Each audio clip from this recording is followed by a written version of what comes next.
Okay, so Jazza. Here's the thing. Jazza sucks, basically. Jazza is the most mediocre, successful artist, if that makes any sense. He's the most successful artist on YouTube, money-wise, but he can't draw. That's the weird thing, okay? So basically what happened is this guy just had a lot of work drive when it came to YouTube. He made tutorials, even though he has no business teaching anything to anyone. Because like he's just seen artists doing like an expression sheet, but it's just terribly mediocre stuff. Now you might think this is a bit drawn by like a 16-year-old, but no, this guy's 39, okay? Yeah. It sucks. Let's get some more examples in here. Okay, here's this evolution of his art style. And it's like, didn't you realize making this image that you didn't really improve very much? There's not much of an evolution going on, really. You know all he did is learn to color it in. Yeah, he learned how to color in his crap.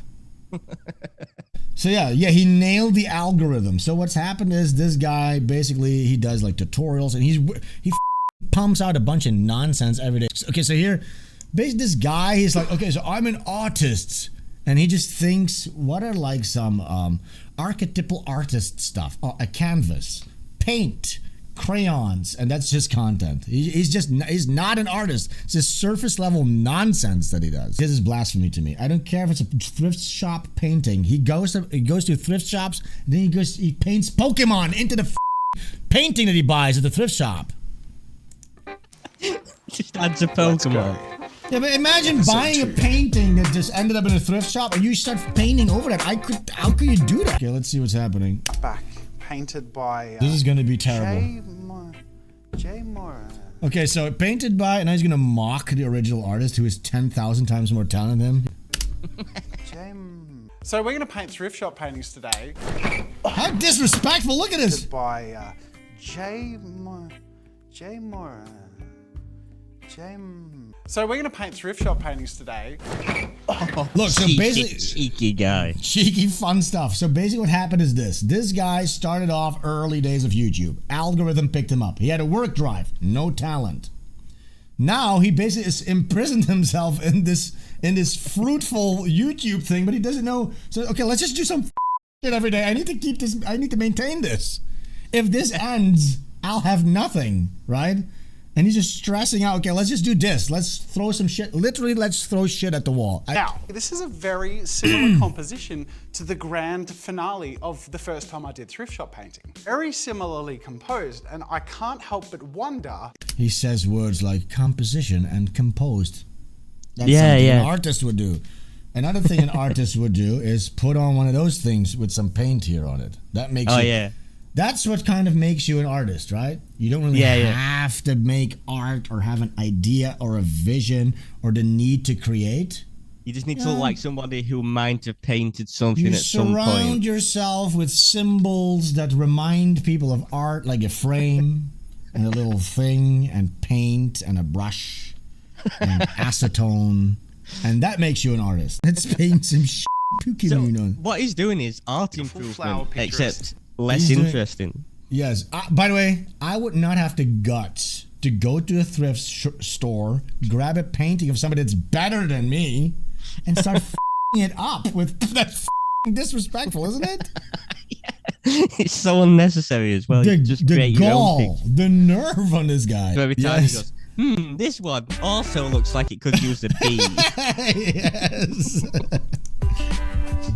Okay, so this is disrespectful. Tying this all together, I needed, of course, paint the wings to Barry B. Benson. What if they found out, like a curator or like one of those, what's that called?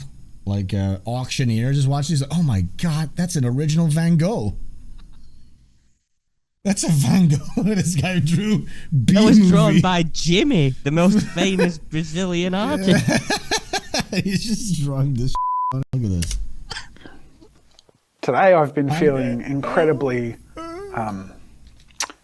anxious and scared and overwhelmed, and I feel like I need to be honest with you. I'm just going to try and cut to the chase. I am launching a Patreon, but there are some Why really is deep... that such a sad event? Why is that such a sad event you need to be crying about, dude?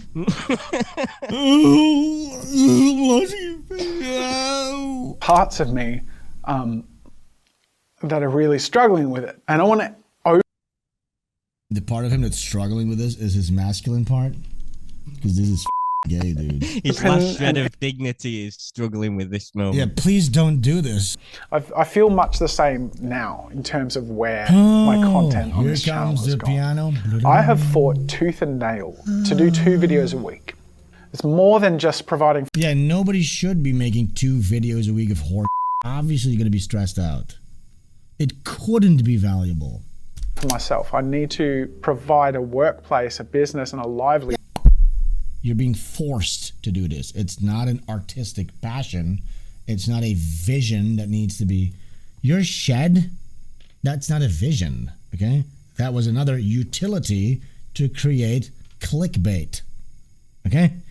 Your vision was to create a clickbait factory.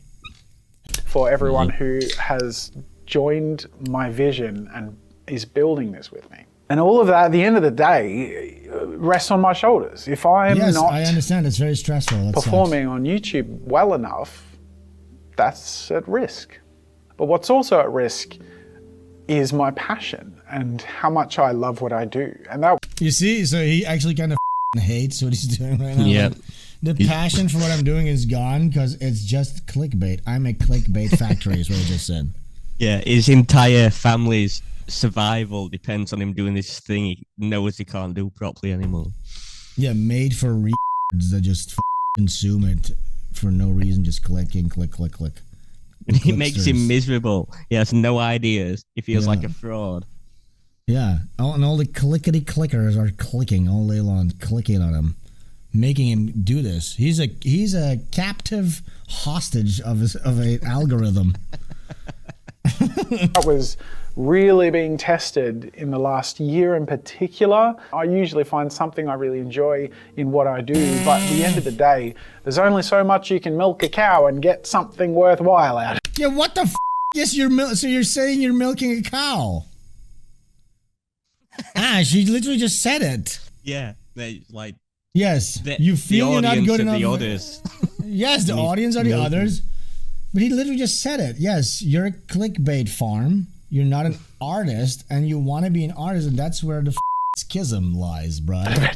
And that is the nature of this platform. And I hit the nature of this platform is that it is a cow that he's milking. He's beating a dead horse. YouTube is making it really hard to stay motivated. The content has suffered, and YouTube tends to work in spirals. It's if you're spiraling up, it's elating and exciting, and you just get this drop. That's the thing. YouTube is his medium, and he's blaming the medium, right? That's like a painter who can't paint. He's like, it's not me. It's the canvas. It's the canvas that's the problem. It's too square. It's this brush is not really my thing. I just. But in doing that, in being someone for everyone, in managing and supporting. Well, at least you made a piece of crap nonsense thing right here with 4 people that you paid for. Made out of tin foil by the looks of it. At least you made a Warhammer nonsense thing. That's beautiful. I'm sure somebody's enjoying that right now or something. I guess it's not in a box in the corner. Supporting and empowering tabletop time and insert art and my editing team. Tabletop time, more like table bottom time. To do that, I have to get ad revenue. I have to get clicks on videos. And that feels clickety-click. Like it's such a anti-creative process to have cool projects. It's so funny to see he's recognizing everything that's wrong. Like, this whole thing I'm doing is anti-creative. I just need to get clicks. That you know people are going to love, that you can't justify the time because you have to. You know what? This is another tip for him. Maybe you should try to make some things that people won't love.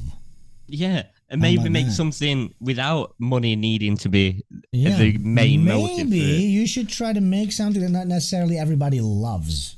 That's a good tip. Start there. Maybe you might piss off 50%. Try to start with that. Try to piss off 50% of your audience first. To release on a certain schedule to keep the lights on. And that's when I realized. If I had a massive audience, I'd love to piss off half of it all the time. Yeah, duh. Yeah. Great. I pissed off half of China once.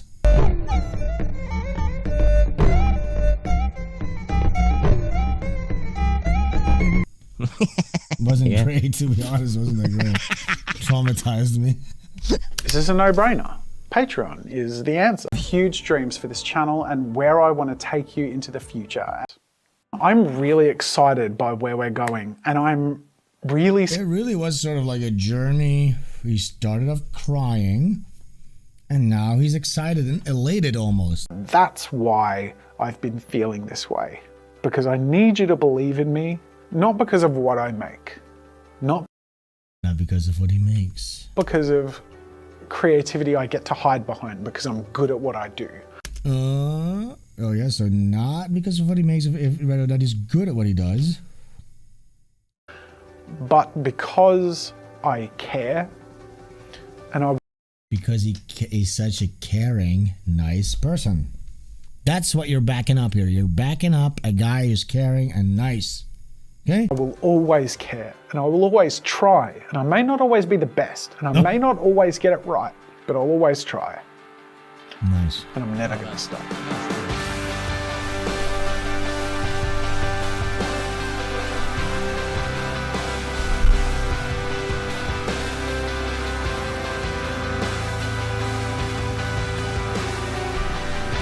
I'm not good at what I do, but I will not stop. At least I try. I kinda suck, but I'll keep going. Keep giving me money despite the fact that I'm mediocre and mid.